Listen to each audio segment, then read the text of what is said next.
Una tarde de septiembre, bajo una lluvia fina y persistente que empapaba las calles de Salamanca, comprendí que el pasado no siempre se queda atrás.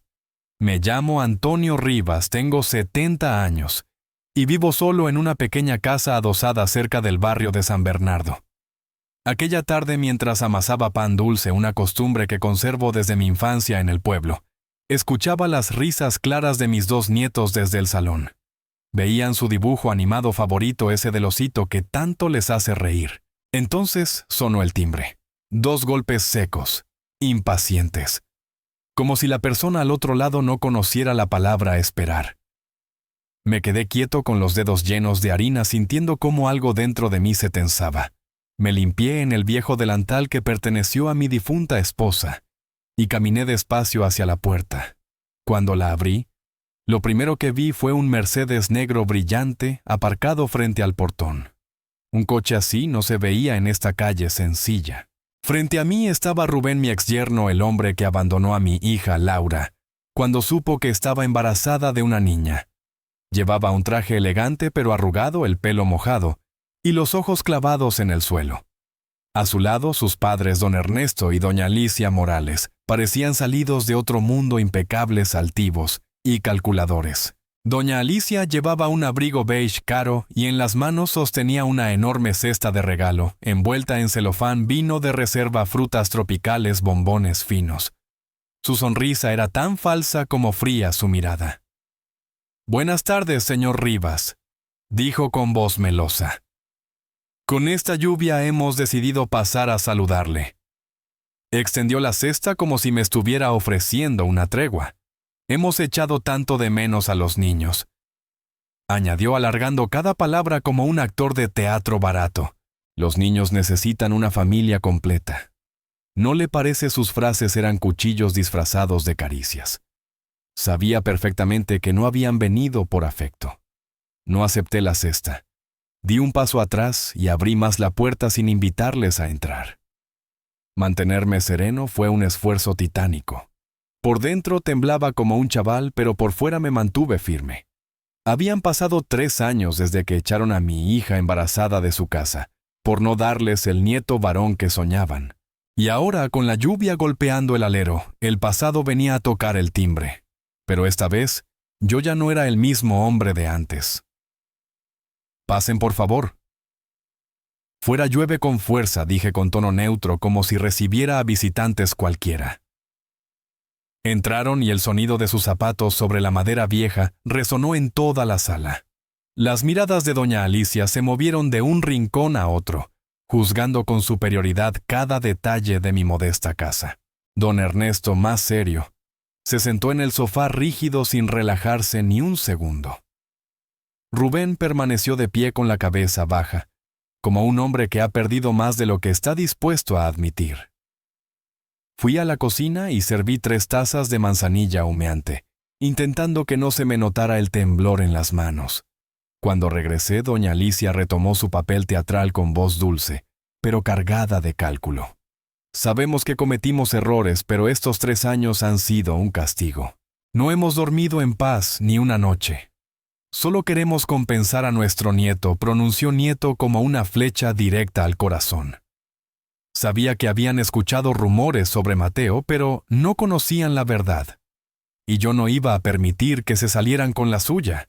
Dibujé una leve sonrisa vacía de calidez, solo para disimular el desprecio que me hervía por dentro. Sin responder me giré hacia el pasillo y llamé con firmeza: «Laura, trae a la niña para saludar a tus abuelos». La puerta del dormitorio se abrió lentamente. Laura salió con el rostro sereno, pero con esa determinación que solo se forja en el dolor. En sus brazos llevaba a Alma, mi nieta, con su pijama rosa de conejitos. Tenía el cabello castaño oscuro de Rubén, pero sus ojos negros grandes y brillantes eran de mi hija. Alma se abrazó al cuello de su madre sin entender nada de la tensión que flotaba en el aire. Los 3 visitantes se quedaron inmóviles. La sonrisa de Alicia se congeló como una máscara rota. Rubén alzó la cabeza bruscamente con los labios temblando, incapaz de pronunciar palabra. Don Ernesto, siempre tan firme, balbuceó incrédulo. ¿Qué significa esto? Es es una niña. Me quedé de pie frente a ellos mirándolos a los ojos. No dije nada. Quería que fueran ellos quienes se ahogaran en sus propias conjeturas. 3 años atrás, cuando Laura se puso aquel vestido de novia blanco en un jardín de Valladolid, con luces amarillas colgando de los árboles y orquídeas perfumando el aire. Yo creí que su vida estaba a salvo. Le entregué su mano a Rubén con lágrimas en los ojos y un susurro emocionado: sed, felices hijos. Y él, con su traje negro impecable, me juró que la cuidaría siempre. Le creí, y fue mi error. Durante los primeros meses después de la boda todo parecía un cuento perfecto. Cada fin de semana Rubén conducía su reluciente coche plateado desde Valladolid hasta Salamanca para visitar mi casa con Laura. Llegaba con bolsas llenas de regalos pasteles de una pastelería famosa, frutas tropicales, y una vez una botella de vino francés que aseguraba era muy especial. Reía a carcajadas, hablaba con entusiasmo sobre los negocios de su familia y de los viajes con mi hija a lugares que yo solo había visto en revistas. No se preocupe, don Antonio. Laura es mi princesa, solía decir con orgullo. La veía sonreír radiante con las mejillas sonrosadas. Pensé que por fin la vida le compensaba los años difíciles que habíamos pasado juntos tras la muerte de su madre. A veces Laura me hablaba de su suegra Alicia con cierta cautela. Mi suegra es exigente, papá, pero no mala, me decía suavemente. Solo insiste mucho en que debo darle a la familia un hijo varón para continuar el linaje. Sentí un escalofrío, pero quise creer que eran ideas antiguas, costumbres de gente rica obsesionada con la apariencia. Intenté convencerme de que en esa casa la amarían como yo la había amado toda mi vida. Un día Laura me dio la gran noticia: estaba embarazada. Recuerdo perfectamente ese instante. Yo estaba sentado en el porche tomando una taza de manzanilla. El teléfono sonó y escuché la voz emocionada de Rubén. Papá, Laura está embarazada. Vamos a tener un bebé. Se me llenaron los ojos de lágrimas, no de tristeza, sino de alegría. Imaginé tener a mi nieto en brazos escuchando su risa llenar esta casa. Los Morales organizaron una fiesta en su mansión. Los sirvientes iban y venían, y sobre las mesas había platos que jamás había visto. Doña Alicia levantó su copa y declaró con orgullo: este será el orgullo de la familia Morales. Pero esa felicidad no duró mucho. Una tarde, mientras barría el patio, Laura me llamó. Su voz temblaba: papá. Acabo de salir del ultrasonido. Es una niña. El silencio fue helado. Entonces escuché la voz aguda y cruel de Alicia al fondo. Una niña, qué inútil. Los Morales no necesitan una inútil más. La palabra me atravesó como un cuchillo. Intenté llamarla una y otra vez. Nadie contestó. Una semana después, pasada la medianoche, el teléfono sonó de nuevo. La voz de Laura se quebraba entre sollozos y el viento que silbaba por el auricular. Papá, ayúdame. Me echaron de la casa. Cogí mi viejo abrigo, subí al camión oxidado y conduje bajo la lluvia sin mirar atrás. Sabía que nada volvería a ser igual. La lluvia era torrencial. Caía tan fuerte que los limpiaparabrisas apenas servían de algo. Pero no me importaba. Solo pensaba en Laura, mi hija, a quien juré proteger toda la vida. Cuando llegué a la mansión de los Morales, la escena me heló el alma. Laura, con el vientre ya redondeado por el embarazo, estaba arrodillada frente al portón cerrado. La lluvia la empapaba por completo, el cabello pegado al rostro, los hombros temblando. A su lado su maleta abierta y la ropita del bebé esparcida en los charcos. Esos pequeños trajecitos, los gorros de lana que yo mismo había tejido, ahora estaban cubiertos de barro. Alcé la vista hacia una ventana del segundo piso y vi la silueta de Rubén.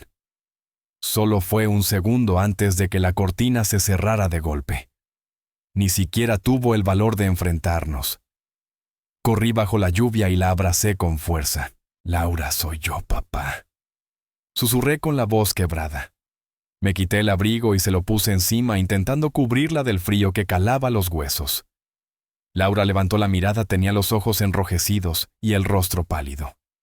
Papá, lo siento. Sollozó. No la dejé terminar.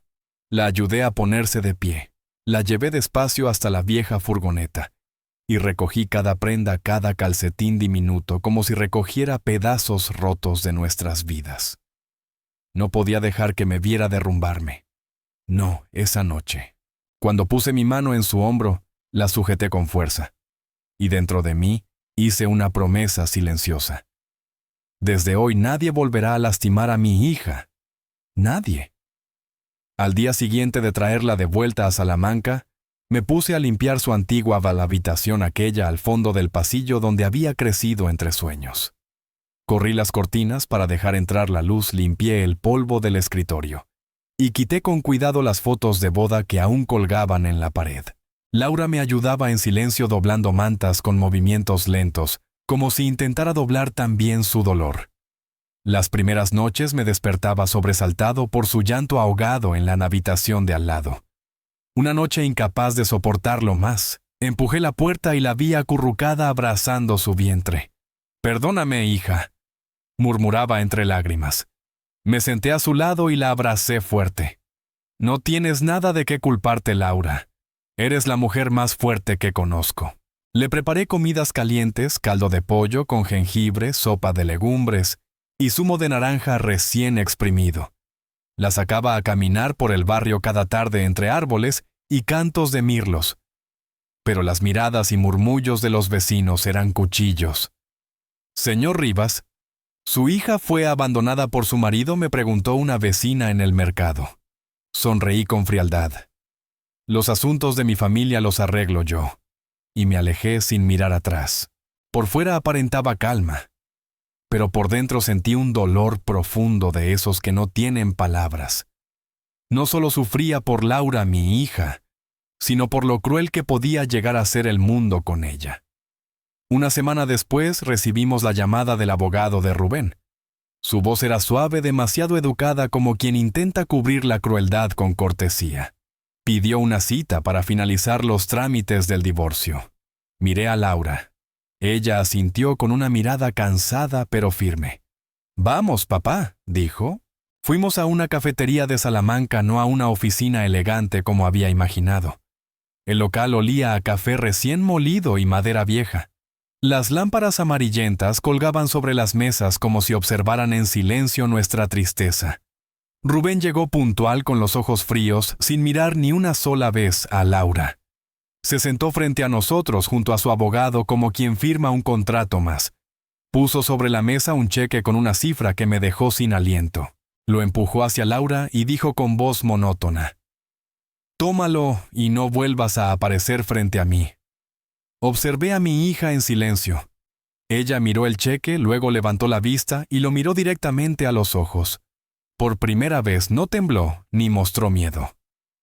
«No necesito tu dinero», respondió con una firmeza que me llenó de orgullo. Empujó el cheque de vuelta, marcando un final sin vuelta atrás. Rubén sonrió con desprecio, firmó los papeles con un trazo seco y antes de irse pronunció las palabras más crueles que he oído. «Yo no tengo ningún hijo. Ese bebé nunca existió para mí».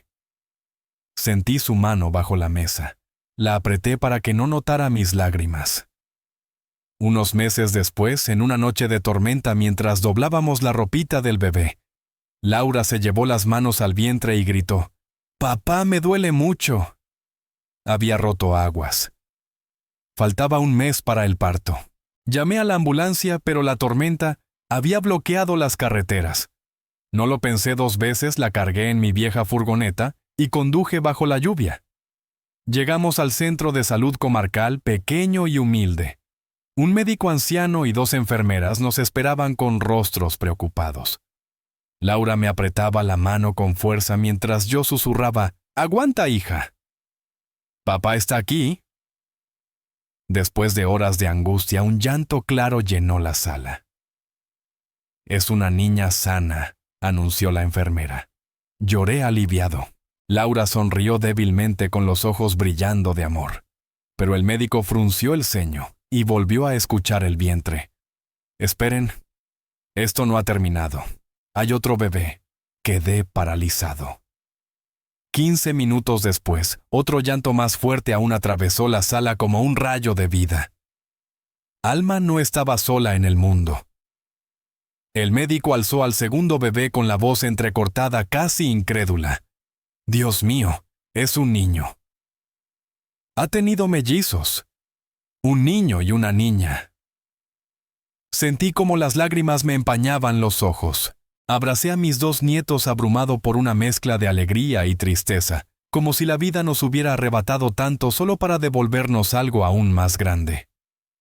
Miré a Laura agotada pero sonriendo con dulzura, y supe que habíamos superado la prueba más dura de nuestras vidas. Días después, cuando Laura y los bebés ya estaban fuera de peligro, fui al hospital privado de Valladolid donde le habían hecho la ecografía. Pedí hablar con el médico que había leído los resultados. Era un hombre de mediana edad con un gesto incómodo. Explicó mecánicamente. El embarazo era temprano. Es posible que el niño estuviera oculto tras la niña y por eso no se vio. Su explicación no me convenció. Algo no cuadraba, pero decidí no insistir. Tomé una decisión silenciosa. Mateo el niño sería nuestro secreto. Aquella familia Los Morales había despreciado a un bebé solo por no ser varón. No merecían saber nada de él. Me prometí que criaríamos a Mateo y Alma lejos de su falsedad y su crueldad. Creí que después de aquella noche de lluvia, cuando echaron a mis hijas de su casa como si fuese basura, nunca volverían a cruzarse en nuestras vidas. Me equivoqué. En realidad nunca dejaron de vigilarnos esperando el momento oportuno. Y ahora al oír rumores sobre los mellizos aparecieron en mi puerta trayendo consigo su hipocresía. La pequeña sala de mi casa en Salamanca se volvió pesada. Alma con su pijama rosa de conejito bostezó sin comprender la tensión. Laura la sostenía con fuerza serena pero con esa mirada afilada que solo nace de la herida profunda. La primera en hablar fue doña Alicia Morales. Forzó una sonrisa torcida con los labios pintados de rojo. «Qué adorable niña», dijo, pero sus ojos se desviaron enseguida hacia el fondo de la casa de donde salían las voces de los dibujos animados. Luego me miró directamente con voz dulce pero cortante. «Escuchamos que Laura tuvo gemelos. ¿Dónde está el niño, señor Rivas?» Sentí el corazón encogerse, pero mantuve la calma. Dejé lentamente la taza de manzanilla sobre la mesa. «¿Gemelos?» Fruncí el ceño fingiendo sorpresa. «Debe de haber un malentendido». Miré a Laura con ternura. «Mi hija solo tiene esta niña». «¿Verdad, hija?», recalqué una con firmeza. Laura comprendió al instante. Apretó a Alma contra su pecho y asintió en silencio con una mirada helada. La paciencia de Rubén parecía agotarse.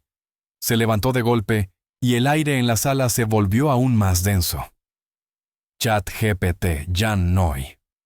Rubén comenzó a caminar de un lado a otro por la sala con pasos nerviosos. Sus zapatos de cuero brillante hacían crujir el suelo de madera con cada movimiento. «Maldita sea», soltó con frustración. «Todo este viaje. Para nada se detuvo». Me miró a mí, luego a Laura con una mezcla de enojo y decepción en los ojos. Don Ernesto Morales, siempre tan correcto y altivo, perdió también su máscara de cortesía. Golpeó la mesa con la mano. El golpe no fue fuerte, pero suficiente para que Alma se sobresaltara y se refugiara más en el pecho de su madre. «No hemos venido hasta aquí para ver a una cualquiera», gruñó recalcando la palabra cualquiera como si fuera veneno. «¿Dónde está nuestro nieto, señor Rivas?» Su tono no era una pregunta, era una declaración de guerra. Como si tuvieran algún derecho sobre un niño al que habían rechazado antes de nacer. Sentí como la rabia me subía como fuego, pero se enfrió enseguida transformándose en un desprecio absoluto. Los miré uno por uno a doña Alicia Morales con su sonrisa falsa, a don Ernesto con su aire de superioridad, y a Rubén cobarde incapaz de sostener la mirada. No habían venido por arrepentimiento ni por amor. Habían venido por Mateo, por el nieto varón, por lo que consideraban el orgullo de su apellido.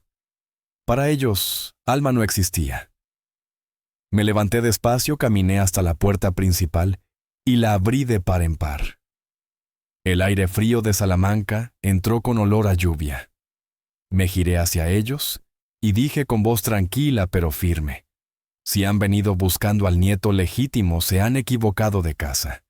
Aquí solo hay niños que son amados. Levanté el mentón y añadí sin titubear: pueden irse. Doña Alicia se puso roja de furia. Se levantó de golpe, me señaló con el dedo y gritó: ¿usted cómo se atreve? Me atrevo, respondí con calma. Esta es mi casa, y no doy la bienvenida a quienes tratan a sus nietos como mercancía. Mis palabras fueron un muro de acero entre nosotros. Vi la confusión en los ojos de Alicia, la impotencia en Ernesto. Y por un instante, un destello de remordimiento en Rubén, que desapareció al cruzar la mirada helada de su padre. Se marcharon cabizbajos, dejando la canasta de regalos sin abrir. Cerré la puerta de golpe. El sonido seco fue una sentencia final. Laura estaba detrás de mí abrazando a Alma temblando. La abracé fuerte sintiendo el calor de su cuerpo y los latidos acelerados de ambas niñas. «No tengas miedo, hija», le dije con voz firme. «No dejaré que vuelvan a haceros daño. Ni a ti, ni a los niños».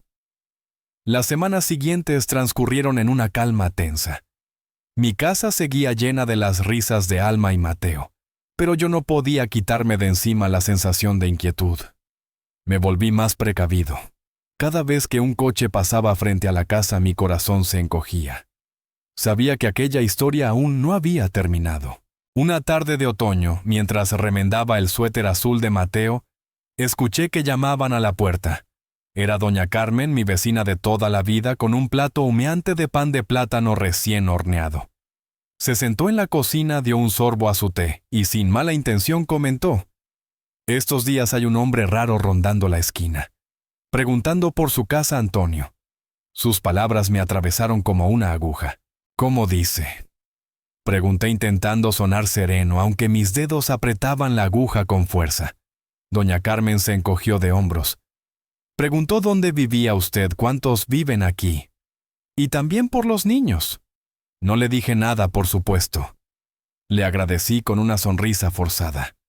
Cuando se fue, me quedé inmóvil con la sensación de que una mano invisible me apretaba el cuello. Supe al instante que los Morales no habían desistido. Habían olfateado el rastro de Mateo, y no se detendrían. Esa noche, tras la cena, mientras Laura y yo terminábamos de alimentar a Alma y Mateo, que jugaban en el suelo con bloques de colores, sonó el timbre.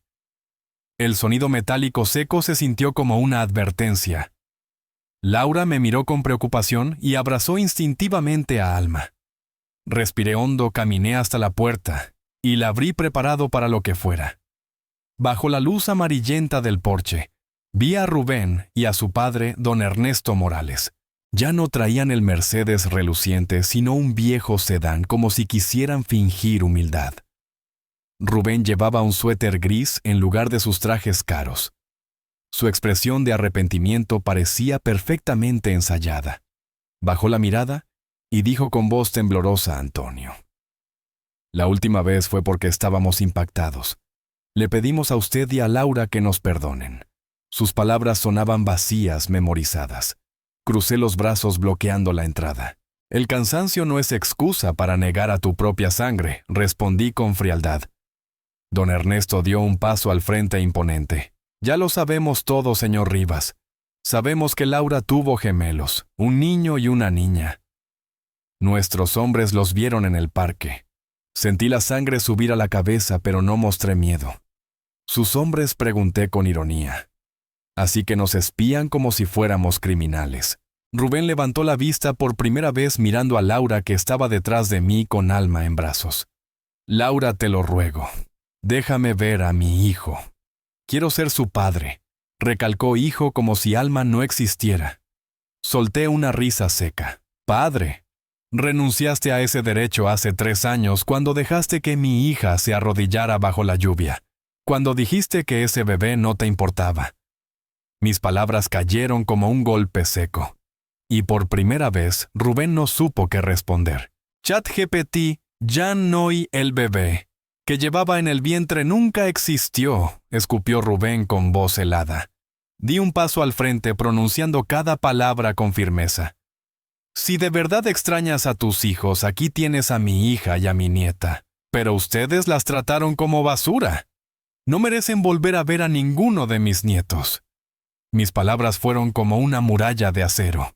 Vi cómo la mirada de Rubén vacilaba, pero don Ernesto Morales seguía con el rostro endurecido, incapaz de aceptar un no por respuesta. En ese instante se escucharon unos pasitos desde el interior. Mateo, curioso como todo niño de 3 años, corrió hasta la puerta y se escondió tras mis piernas con los ojos grandes y brillantes. «Abuelo». «¿Quiénes son?», preguntó con voz inocente. La pregunta me atravesó el corazón. Las miradas de Rubén y Ernesto se clavaron en él como 2 cuchillos, no con amor, sino con codicia, con esa idea enferma de heredero. Empujé suavemente a Mateo hacia adentro y cerré la puerta del pasillo. «Ve a jugar con tu hermana, hijo», le dije con voz dulce, intentando que no notara la tensión. La máscara de Ernesto finalmente cayó. Se acercó y su voz sonó como una amenaza. «No se atreva a actuar así. Nos está impidiendo ver a nuestro nieto. La demandaremos». Rubén intervino con un tono más firme, como si hubiera recuperado valor. «La ley estará de nuestro lado. El niño necesita a su padre. Necesita un futuro mejor que este lugar miserable». La palabra miserable fue como una bofetada. Miré mi casa donde había criado a Laura y protegido a mis nietos. No tendría lujos, pero estaba llena de amor. Y ese hombre que abandonó a su sangre bajo la lluvia, se atrevía a despreciarla. Lo miré directamente a los ojos sin un ápice de miedo. «Háganlo», dije con voz fría. «No le temo a los mentirosos. Estoy listo para enfrentarme a ustedes en un tribunal». Cerré la puerta de golpe. El cerrojo sonó como una sentencia final. Una semana después, el cartero llamó a la puerta. Me entregó un sobre grueso con el sello rojo del Tribunal de Valladolid. Lo sostuve con el corazón acelerado. Al abrirlo, cada línea de la demanda fue como una puñalada. La familia Morales exigía el reconocimiento de paternidad de Rubén y reclamaba la custodia total de Mateo, al que ya habían puesto su apellido como si fuera un objeto. Laura, sentada a mi lado, leyó con manos temblorosas. Las lágrimas caían sin ruido. «Papá», susurró con la voz rota. La abracé con fuerza. «No tengas miedo, hija».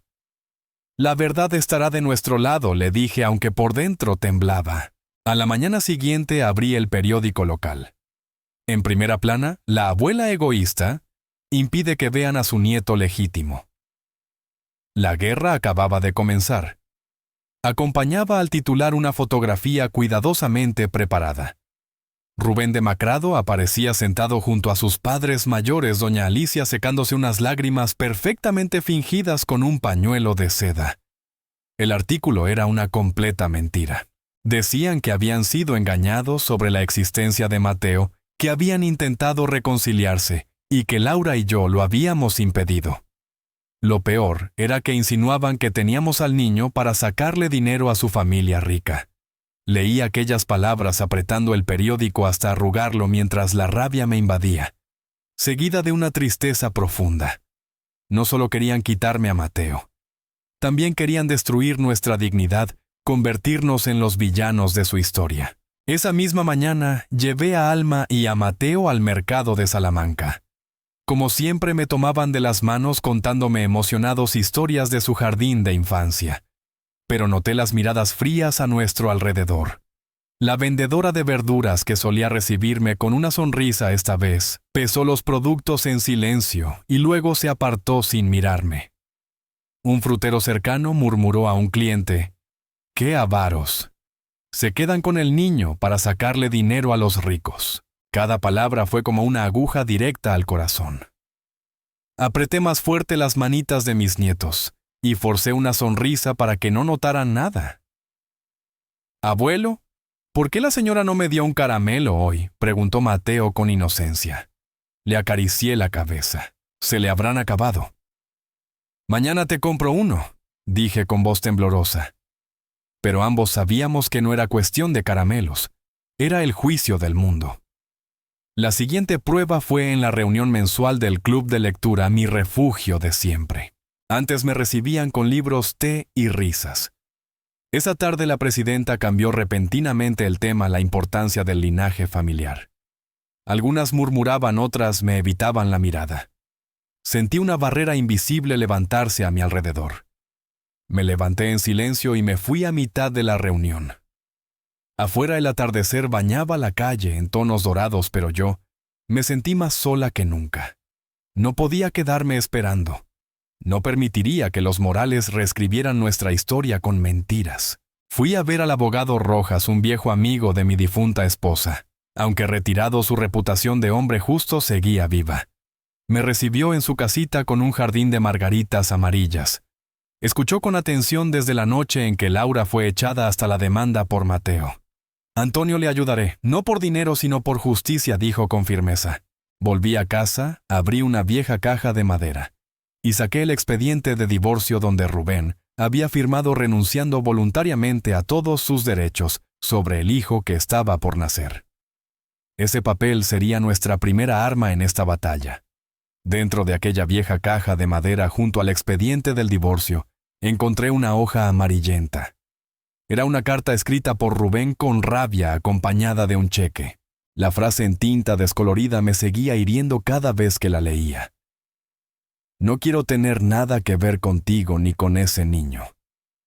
Cada palabra era un puñal en el corazón, pero también nuestra mejor arma legal.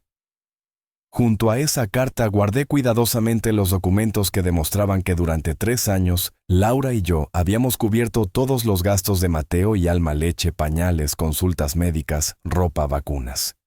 Ni un solo euro vino de la familia Morales. Cada recibo y cada factura eran testigos silenciosos de nuestra lucha y fortaleza. Los organicé en una carpeta gruesa como si fuera un escudo. Mientras tanto, el abogado de los Morales aparecía constantemente en los periódicos de Valladolid, dando entrevistas con un tono falso y trágico. Hablaban del dolor de una familia separada y del nieto que les fue arrebatado. Cada palabra era pintura sobre un muro podrido escondiendo su codicia. Por consejo del señor Rojas decidimos guardar silencio. Déjelos hablar, Antonio me dijo con voz tranquila pero firme. Cuanto más hablen, más errores cometerán. Nosotros hablaremos una sola vez y será en el tribunal. Sus palabras me dieron fuerza, aunque la preocupación nunca me abandonó. Cada noche me sentaba en la sala mirando a mis nietos dormir, y me preguntaba con un nudo en el pecho: si perdemos, ¿cómo podré protegerlos la noche antes del juicio? Laura y yo nos sentamos frente a frente en la pequeña sala de casa. La luz amarilla del foco iluminaba su rostro fuerte pero frágil al mismo tiempo. ¿Papá? ¿Y si perdemos?, dijo con voz temblorosa. Le tomé la mano y señalé la pila de documentos sobre la mesa. La verdad está aquí, hija. Y la verdad nunca pierde, respondí con firmeza, aunque por dentro solo podía rezar. El día del juicio en el Tribunal de Familia de la ciudad, el ambiente era sofocante. A la izquierda, periodistas con cámaras listas para convertir nuestra vida en titulares sensacionalistas. A la derecha, vecinos que antes saludaban con afecto y ahora murmuraban entre ellos dándome la espalda. Laura, el señor Rojas y yo estábamos en primera fila. Mi hija me apretaba la mano con fuerza, los dedos helados. Al otro lado, los Morales se sentaban rígidos como estatuas frías. Rubén llevaba su traje más caro, pero tenía el rostro pálido y los ojos vacíos. Doña Alicia ocultaba su mirada tras unas gafas oscuras, y don Ernesto mantenía una expresión de hierro como quien no concibe la derrota. Sentí una ira helada recorrerme la espalda, pero me repetí: mantén la calma. Esta no es solo una batalla por Mateo, es por nuestra verdad, por nuestra familia. El abogado de los Morales, joven y de aspecto impecable, se levantó con teatralidad. Su voz resonó en la sala como si estuviera en un escenario elegante, ensayada falsa. La verdadera guerra acababa de empezar. El abogado de los Morales comenzó su discurso con una teatralidad calculada. Este caso trata del sagrado vínculo paterno que se ha roto, dijo con solemnidad, de unos abuelos destrozados que no han podido ver a su nieto. Luego levantó unas carpetas repletas de facturas de juguetes caros, ropa infantil de marca y muebles de diseño que según él demostraban su profundo amor por Mateo. Sentí el estómago encogerse. Aquello no era amor, era un espectáculo bien montado para quedarse con el niño. El golpe más duro llegó cuando llamó a su testigo. Mi corazón se detuvo al ver subir al estrado a la presidenta del club de lectura, aquella mujer que hace apenas unos meses me ofrecía té, y sonreía con amabilidad. Ahora evitaba mi mirada. La familia Rivas últimamente parece vivir mucho mejor, declaró con voz monótona. Escuché que recibieron dinero de alguna parte. La sala murmuró. Cada susurro se sentía como agujas perforándome el pecho. Estaban insinuando que habíamos usado a Mateo para obtener beneficios económicos. Apreté la mano de Laura que temblaba tratando de contener las lágrimas. Cuando llegó nuestro turno, el señor Rojas no se apresuró. Se levantó con calma y me llamó como primer testigo. Sentí las piernas temblar, pero mi corazón estaba firme. Al subir al estrado y ver todas esas miradas sobre mí, comprendí que toda mi vida estaba siendo juzgada en ese instante. El abogado contrario me lanzó una sonrisa burlona. Señor Rivas, ¿retuvo usted al niño esperando obtener algún beneficio de la familia adinerada de mi cliente? La sala volvió a murmurar. Respiré hondo, lo miré directamente a los ojos, y luego giré la vista hacia Rubén. Beneficio, dije con voz baja pero firme que resonó en toda la sala. Lo único que hice fue cuidar lo que ustedes abandonaron. Entonces hablé desde lo más hondo de mi alma. Conté aquella noche de lluvia 3 años atrás, cuando encontré a Laura arrodillada frente al portón de los Morales embarazada y empapada con la ropita del bebé tirada en el barro. Describí cómo vi la silueta de Rubén tras la cortina observando sin mover un dedo. Narré los días y noches siguientes cuando enfrentamos todos solos, sin un euro de ayuda. La sala quedó en silencio. Algunas personas bajaron la cabeza, otras se limpiaron lágrimas discretamente. Yo no hablaba para dar lástima. Hablaba para que la verdad saliera a la luz. El señor Rojas presentó las pruebas. La pantalla de la sala se iluminó con la imagen del acta de divorcio donde Rubén había firmado renunciando a todos sus derechos sobre el hijo por nacer. ¿Es su firma?, preguntó la jueza a una mujer de mediana edad con mirada severa. Sí. Es mía, murmuró Rubén. La sala exclamó. Luego apareció proyectada la carta original escrita a mano. No quiero tener nada que ver contigo ni con el bebé. Un murmullo de asombro recorrió la sala. Los periodistas comenzaron a tomar fotos sin parar. Vi a Rubén encogido con la cabeza baja y las manos apretadas. Doña Alicia se quitó las gafas oscuras con la mirada llena de pánico. Don Ernesto permanecía rígido, intentando mantener el último vestigio de orgullo. Finalmente, el señor Rojas abrió el expediente antiguo y señaló el punto clave que desmontaría toda su farsa. La verdad por fin tenía voz. El señor Rojas abrió el expediente antiguo con calma como si supiera que lo que estaba por decir cambiaría el rumbo de todo. Aquí consta, declaró con voz firme, que Laura Rivas fue expulsada de la casa estando embarazada y que la familia Morales solo pagó una pequeña suma para silenciar el asunto. Su tono claro y contundente cayó como un mazazo en la sala. Ellos no negaron sus actos, señoría. Solo pagaron para esconderlos. El abogado de los Morales intentó defenderse buscando excusas y argumentos torcidos, pero era inútil frente a pruebas tan claras. La jueza, una mujer de rostro sereno pero firme, los observó con una expresión severa y justa. Este juicio no trata sobre la paternidad, dijo con voz resonante. Trata sobre el honor y la responsabilidad. Está claro que ustedes abandonaron a este niño hace 3 años. Golpeó con fuerza el mazo. El tribunal rechaza la demanda del señor Rubén Morales. La custodia legal de los menores, Mateo y Alma Rivas, pertenece exclusivamente a su madre, la señora Laura Rivas, y a su abuelo Antonio Rivas. El sonido seco de la madera marcó la sentencia final. Por un instante todo pareció detenerse. Laura me abrazó con fuerza, sus lágrimas mojándome el hombro. Yo la rodeé con mis brazos, sintiendo cómo esa batalla que había durado 3 años por fin encontraba un cierre justo. El señor Rojas sonrió. Puso su mano sobre mi hombro y susurró. Lo logramos, Antonio. Miré hacia el lado de los Morales. Doña Alicia y don Ernesto tenían la cabeza gacha, mientras Rubén permanecía inmóvil con el rostro pálido como un papel. No sentí venganza, sentí tristeza. Habían perdido y el precio de su egoísmo y sus mentiras les acompañaría toda la vida. Cuando salimos del tribunal, una multitud de periodistas nos rodeó. Micrófonos, cámaras y flashes apuntaban hacia nosotros. Esta vez sus miradas no eran de juicio, sino de empatía. El señor Rojas levantó la mano y dijo con voz firme: «La justicia ha sido servida». Aquella frase simple se sintió como una brisa fresca.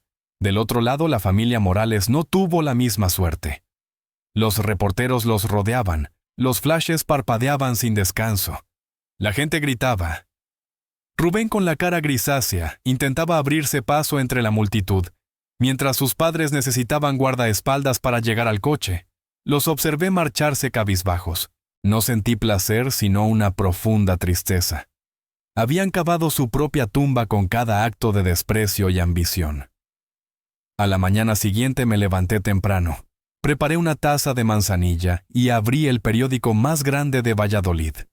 El titular me saltó a la vista: la verdad detrás del caso Morales, privados del derecho de visita por discriminación de género y abandono familiar. El artículo relataba con detalle toda la audiencia, las pruebas irrefutables, la torpeza de su abogado. La noche en que Laura fue echada de su casa, la carta llena de veneno escrita por Rubén. Y cómo los Morales jamás se interesaron por Alma solo porque era niña. Leía con las manos temblorosas, no por ira, sino porque al fin la verdad había sido reconocida. El honor de nuestra familia, el que intentaron manchar, había quedado limpio. Y las consecuencias para ellos no tardarían en llegar. A los pocos días del juicio, las consecuencias para los Morales comenzaron a llegar como una ola imparable. Un importante socio internacional de la constructora familiar anunció públicamente la cancelación de su contrato con un comunicado que resonó en todos los medios. No colaboramos con una empresa cuyo liderazgo carece de ética. Las acciones se desplomaron en cuestión de días. Otros inversores siguieron el mismo camino, retirando su dinero uno tras otro. Don Ernesto Morales, siempre tan orgulloso de su posición y su apellido, se vio obligado a renunciar a la presidencia del consejo directivo. Un golpe directo a su ego. Doña Alicia, que había vivido siempre por las apariencias y las recepciones sociales, cayó enferma. No se atrevía a salir de casa y cortó todo contacto con sus amistades. No sentí lástima, pero tampoco alegría. Cosechaban lo que sembraron. Lo único que deseaba era que dejaran en paz a mi familia. Pero Rubén, en lugar de arrepentirse, se volvió más rencoroso. Escuché que se sentía humillado públicamente, despojado de todo. Para un hombre como él, aceptar la derrota era insoportable. Meses después, la alta sociedad murmuraba una nueva noticia: el empresario Rubén Morales se compromete con la señorita Valeria Ledesma, hija única del presidente del Banco Nacional. La boda fue descrita en la prensa como fastuosa, 10 veces más lujosa que la que tuvo con Laura. Las fotos del periódico mostraban a Rubén impecable junto a una novia radiante, en un jardín lleno de luces y flores. Intentaba demostrar que seguía siendo el ganador, que podía rehacer su vida mejor que nadie. Pero al mirar sus ojos en las fotos, solo vi un vacío imposible de disimular. Nuestra vida, en cambio, comenzó a volver a la normalidad. Una mañana, doña Carmen, la vecina que me había advertido sobre los hombres extraños meses atrás, llamó a mi puerta con un plato de pan de plátano recién horneado. «Antonio, lo siento», dijo con una mirada llena de culpa. Creí en las mentiras de los periódicos. Sonreí, acepté el plato e invité a Carmen a tomar té.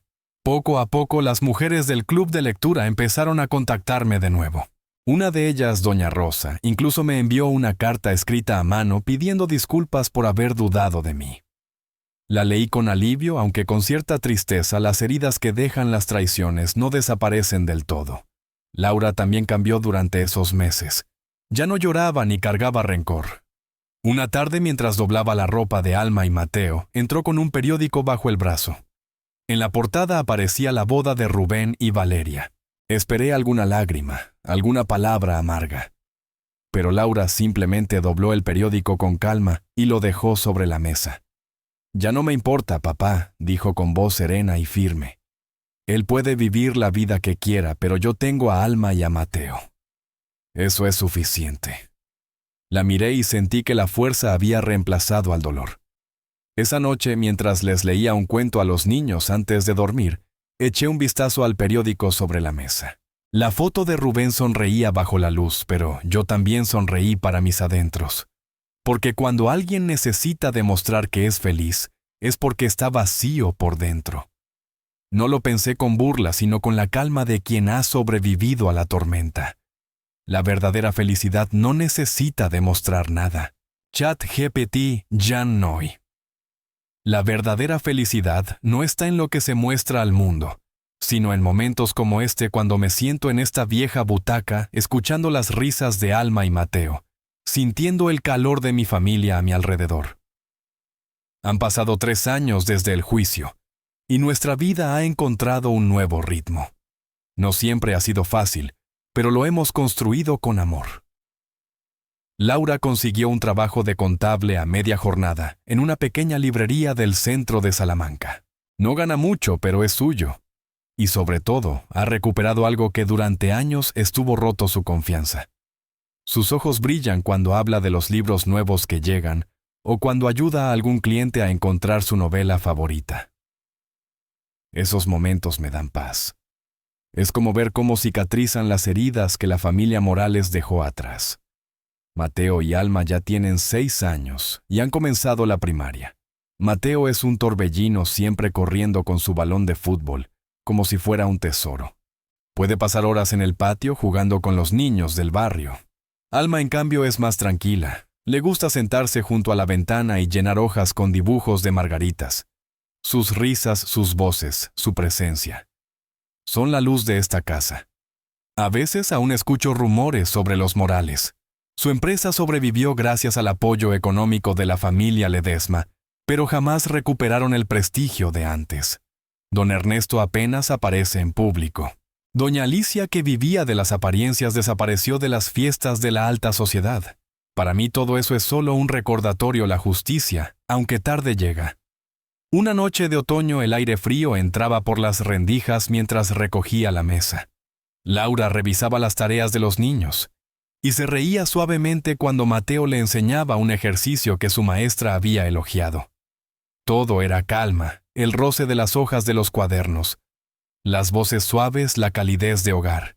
Entonces sonó el timbre, 2 golpes secos como un cuchillo cortando el silencio. Mi corazón dio un salto. Laura levantó la vista con un brillo de preocupación. Respiré hondo, me sequé las manos en el delantal y fui a abrir. Bajo la luz amarillenta del porche estaba Rubén. Ya no era el hombre altivo de hace 3 años. No llevaba traje ni corbata. Vestía un abrigo gastado, tenía la barba crecida y el rostro demacrado. Ojeras profundas le rodeaban los ojos. Estaba ahí encogido como un hombre derrotado por la vida. No vengo a reclamar a los niños, solo quiero pedir perdón, murmuró con voz ronca mirando al suelo. Me quedé en silencio de pie frente a la puerta sin invitarlo a entrar. Quería escucharlo, pero dentro de mí ya no quedaba espacio para la confianza. Respiró hondo y habló con voz entrecortada como si cada palabra pesara toneladas. Habló de su matrimonio con Valeria Ledesma, de cómo no había sido más que un contrato económico, no una historia de amor. Es hermosa, pero fría, dijo con una sonrisa amarga. Controla todo. Siempre celosa, siempre distante. Por primera vez no vi al enemigo, vi a un hombre roto, pero eso no significaba que lo perdonara. ChatGPT Jan. Noy, Valeria me lo recuerda todos los días, dijo Rubén con la voz quebrada. Me llama fracasado porque no pude mantener a mis hijos. Bajó la mirada hundido en un silencio pesado. Contó que habían probado tratamientos médicos en España y en el extranjero, pero después de 3 años seguían sin poder tener hijos. Los médicos habían dicho que el problema era de Valeria, pero nadie se atrevía a enfrentarse a ella. La fortuna y la estabilidad de la empresa de los Morales dependían del Banco Nacional, propiedad de su padre. Describió su lujosa mansión en Valladolid como una tumba fría sin risas ni calor. Cada noche, susurró, me acuesto en una habitación vacía, y escucho en mi cabeza las risas de los niños. Imagino a Mateo y a Alma diciendo, papá por primera vez dando sus primeros pasos. Todo eso lo destruí con mis propias manos. Alzó la mirada. Las lágrimas corrían por sus mejillas demacradas. Lo tuve todo, dijo con voz temblorosa, y lo perdí por mi estupidez y la de mi familia. No espero que me perdonen, Antonio. Solo quiero verlos de lejos una sola vez. Sus palabras sonaban como una súplica. Pero no sentí compasión, no porque lo odiara, sino porque sabía que el perdón no me correspondía a mí. Me giré hacia la casa y llamé suavemente, Laura, hija, ven aquí. Laura salió con Alma en brazos. La niña miró a Rubén con la misma calma con la que mira el amanecer desde la ventana. Esa tranquilidad era más dura que cualquier reproche. Rubén la observó como un reo frente a su juez. Laura, yo, murmuró, pero ella no le dejó terminar. Le sostuvo la mirada unos segundos que parecieron eternos, y dijo con voz tranquila y serena, ya te perdoné, Rubén. Hace mucho tiempo. Él alzó la cabeza con un destello de esperanza, pero Laura continuó. Te perdoné. No para volver contigo ni para que formes parte de la vida de mis hijos. Te perdoné para poder estar en paz conmigo misma. Sus palabras fueron un corte limpio sin rencor ni ira, solo verdad. Luego dio un paso atrás, se puso a mi lado y abrazó a Alma con fuerza. Vete, dijo sin temblar. Rubén se quedó quieto queriendo decir algo más, pero su mirada encontró un muro infranqueable. Se dio la vuelta y desapareció bajo la luz tenue de la calle, su figura perdiéndose en la oscuridad. Después de aquella noche, Rubén nunca volvió a tocar a nuestra puerta. Pero algunos fines de semana veía su viejo sedán estacionado al principio de la calle. Nunca llamaba, nunca pedía entrar. Solo dejaba pequeños regalos, un coche a control remoto, un estuche de rotuladores, una caja de galletas. Cada paquete iba acompañado de una nota escrita con letra temblorosa, para Alma y Mateo. Mateo y Alma corrían emocionados hacia mí. «El tío amable ha llegado», gritaba Mateo abrazando el coche de juguete. «Mira, abuelo», decía Alma con una sonrisa tímida mostrando sus lápices de colores. Hoy la maestra dijo que dibujo muy bien. Rubén se quedaba allí junto a la valla de madera con una sonrisa triste y los ojos húmedos. Una tarde se agachó para abrazarlos unos segundos temblando. Luego se marchó sin mirar atrás. Y aunque no dije nada, supe que esa era su forma de cargar con la culpa. Para él, aquellos segundos eran toda una vida. Laura y yo lo observamos desde la ventana en silencio. No había rabia ni alegría oculta, solo una aceptación serena, la de quien ha aprendido a soltar. Los niños no sabían que aquel hombre era su padre. Y quizás así era mejor.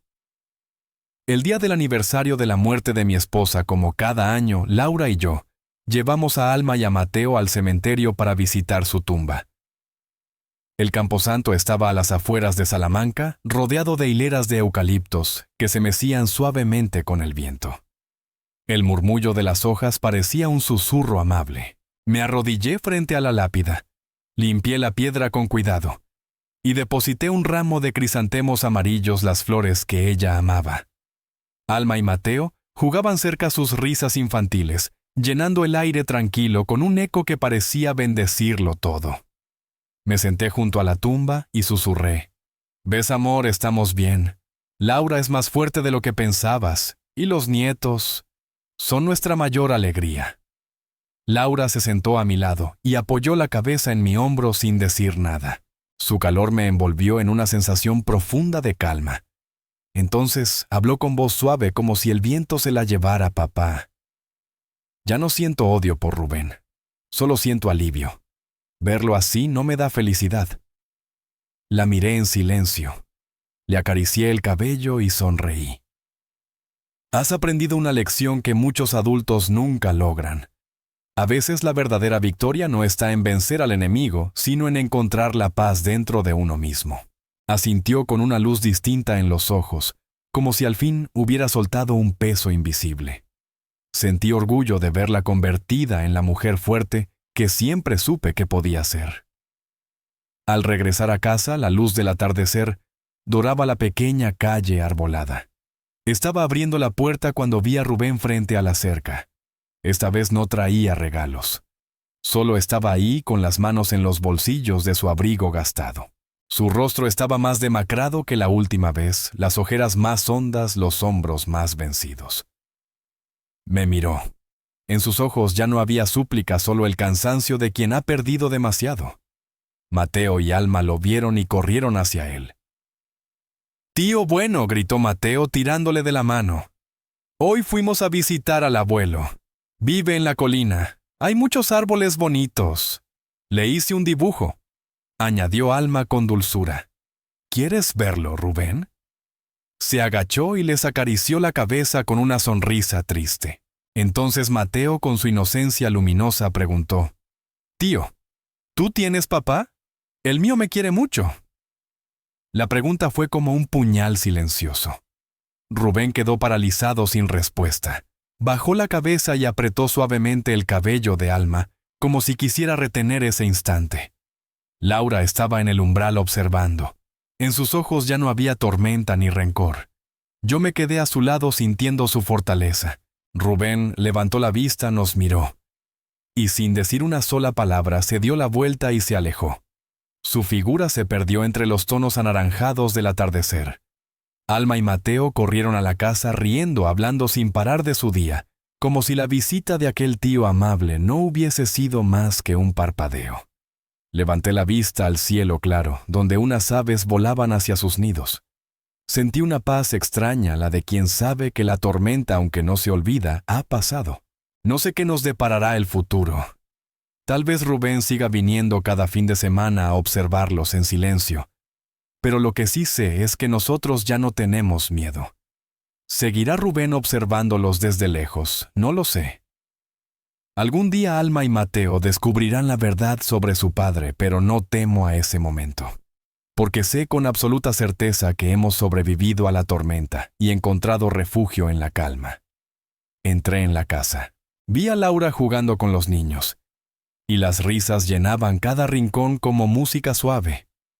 Sonreí, me senté junto a ellos, y en silencio di gracias por tenerlos a mi lado.